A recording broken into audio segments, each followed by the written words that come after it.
Saudara, lebih lengkap soal penangkapan tersangka yang terlibat propaganda ISIS kami tanyakan langsung pada Direktur Jaringan Moderat Indonesia, Islah Bahrawi. Selamat petang, Pak Islah. Selamat petang, Mbak Nilu. Selamat petang semuanya. Pak Islah, ada penangkapan 5 tersangka ya terkait dengan media ISIS. Siapa saja mereka ini, Pak? Ya, kalau saya sih mendengar kabar ini, welcome to cyber terrorism ya. Ini memang sesuatu yang baru. Di negara lain itu penangkapan itu dilakukan kepada perorangan, tapi di Indonesia Densus hari ini melakukan penangkapan terhadap jaringan. Ini satu prestasi luar biasa. Dan ini ternyata memang menurut saya tidak akan berhenti di 5 tersangka itu. Saya yakin ini pasti ada jaringan berikutnya karena memang polanya di banyak negara seperti itu. Ini adalah ketika ISIS kehilangan teritorial, mereka pasti akan menggunakan jurus-jurus propaganda untuk melakukan rekrutmen supaya ideologinya terjaga. Dan mereka ini cara-cara melalui cara digital, media sosial dan sebagainya ini adalah borderless. Memang betul-betul tanpa batas. Oke, itu artinya mereka punya komunikasi, ada komunikasi langsung dengan ISIS di Suriah, Pak Islah? Kalau informasi yang saya terima, mereka ini terdiri dari admin, mereka ini ada video kreator, ada konten kreator, ada translator, ada pendana juga. Artinya memang ini terorganisir. Dan bisa jadi memang fundingnya ini memang berasal dari Suriah, dari kantor pusatnya ISIS misalnya. Ini bisa saja, atau melalui filantropi yang bisa saja memang dikoordinir oleh pihak ISIS sendiri. Dan ini saya yakin juga bukan hanya di Indonesia, mungkin di hampir semua negara dengan mayoritas Islam pasti jaringan ini pasti ingin menancapkan kukunya. Ini kan kalau kita lihat ada 1 orang perempuan ya yang ditangkap sebagai tersangka, Pak Islah. Perannya apa di sini, Pak? Nah, ini memang ini dari informasi yang saya terima dari Densus sendiri ketika Pak Kadensus melansir ini di gedung DPR waktu itu, memang ini yang perempuan ini atas nama M ini adalah mantan napi teroris. Dia mantan napi teroris, dia itu returnis dari Suriah, dan ternyata setelah keluar dari penjara dia ini ya tidak jerah juga. Dia malah membuat jaringan. Dia ini kalau menurut info sih katanya ini desainer grafis yang kebetulan memang dia juga melakukan beberapa aliran pendanaan terhadap mereka. Ini kalau saya sih terus terang urusan teknis tidak tahu, tapi menurut info yang saya terima ya seperti itu. Dia ini termasuk salah satu think tank-nya karena dia memang alumni Suriah lah gitu, alumni jihadis dari Suriah. Oke, Pak Islah, mereka bekerja sendiri-sendiri atau mereka dalam satu organisasi yang sama?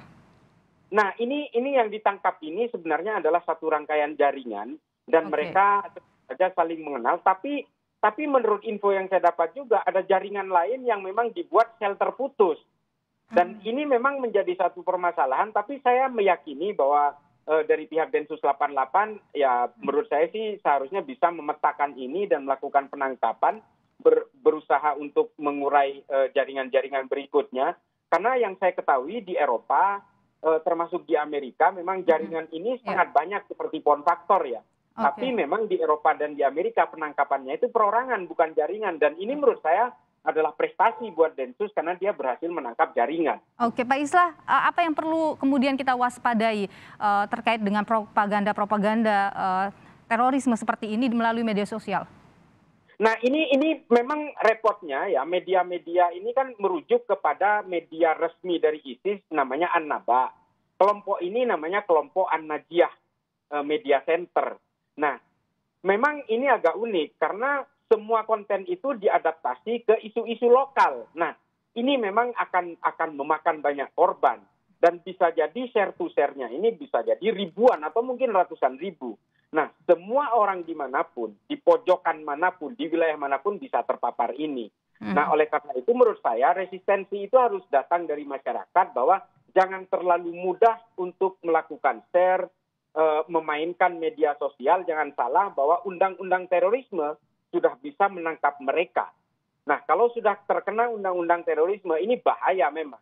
Ini saya sendiri ingin mengingatkan kepada masyarakat jangan terlalu mudah jangan terlalu vulgar, tetap ketika melakukan sharing itu tetap harus dipikirkan apakah ini berbahaya, apakah ini melawan negara, apakah ini melanggar undang-undang. Ini harus betul-betul disadari. Oke, Pak Islah, situs mereka apakah kemudian sudah dilaporkan, direkomendasikan untuk diblokir kepada Kemenkominfo?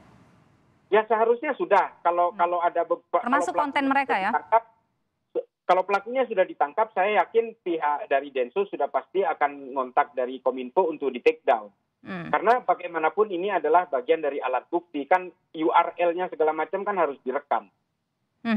Oke, tadi Anda menyebut bahwa mungkin saja masih ada jaringan yang lain, begitu. Ada berapa banyak kalau menurut Anda? Kalau melihat dari beberapa gejala yang terjadi di Somalia, di Nigeria, di Sudan, dan di beberapa negara Eropa termasuk di Prancis dan di Norwegia, ada beberapa kasus serupa, ini bisa sampai 5-6 jaringan dalam satu negara dengan afiliasi yang sama ke Suriah. Ini memang menjadi bahaya ketika ini kan ISIS sudah punya teritorial, sementara ideologinya harus terus mengalir dan rekrutmennya tetap harus terjaga. Nah, inilah memang kemudian yang dilakukan oleh oleh ISIS ke setiap negara. Mereka berusaha memperkuat jaringannya dengan meletakkan anggota-anggotanya di sana dengan jalur komando khusus untuk melakukan aksi teror suatu saat. Oke, ini kan perlu pendanaan ya Pak Islah ya. Kalau Anda melihat ini pendanaan mereka apakah langsung dari Suriah ataukah ini ada pendanaan di dalam negeri atau di Indonesia ini?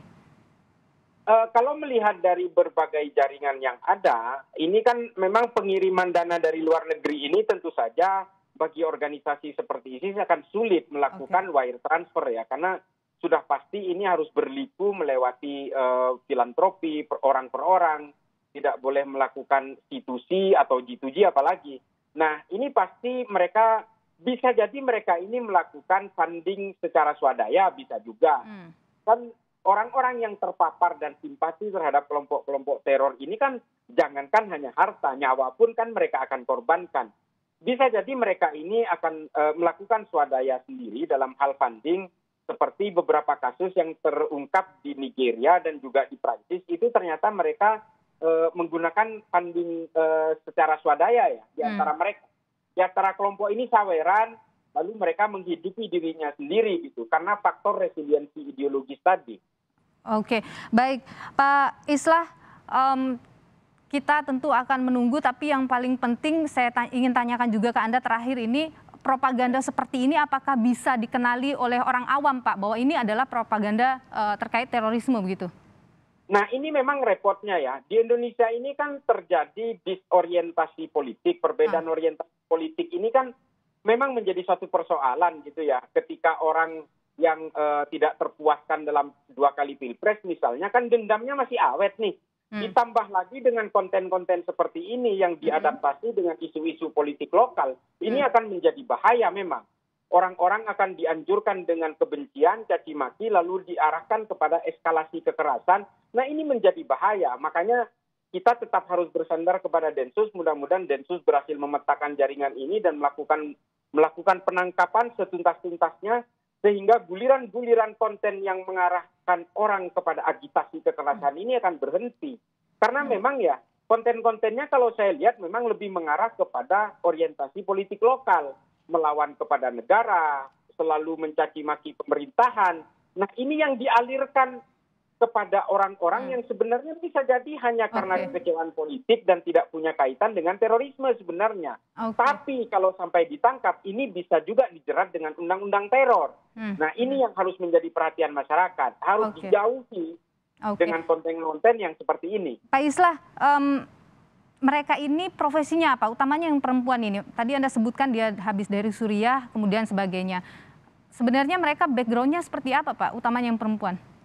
Yang jelas mereka ini adalah orang-orang yang mempunyai kemampuan membaca algoritma digital. Nah, ini yang menjadi penting. Yang perempuan ini kalau tidak salah info yang saya dapat, dia ini adalah desainer interior.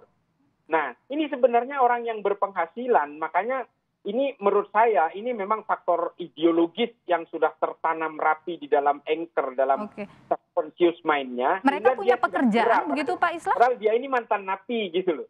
Mereka punya pekerjaan Pak Islah sehari-hari? Ya menurut saya dengan keahlian-keahlian yang mereka punya secara digital ini tentu saja mereka punya pekerjaan tetap. Cuma memang karena ideologi, penetrasi ideologi yang dilakukan ISIS ini memang menjadi luar biasa. Kan orang yang berangkat ke Suriah ini kan sebenarnya rata-rata diberangkatkan media sosial. Jadi orang Indonesia yang berangkat ke Suriah jumlahnya ratusan itu, sebenarnya mereka ini tidak diberangkatkan oleh Abu Bakar al-Baghdadi. Mereka ini diberangkatkan oleh media sosial pada saat itu. Twitter yang memberangkatkan mereka. Baik.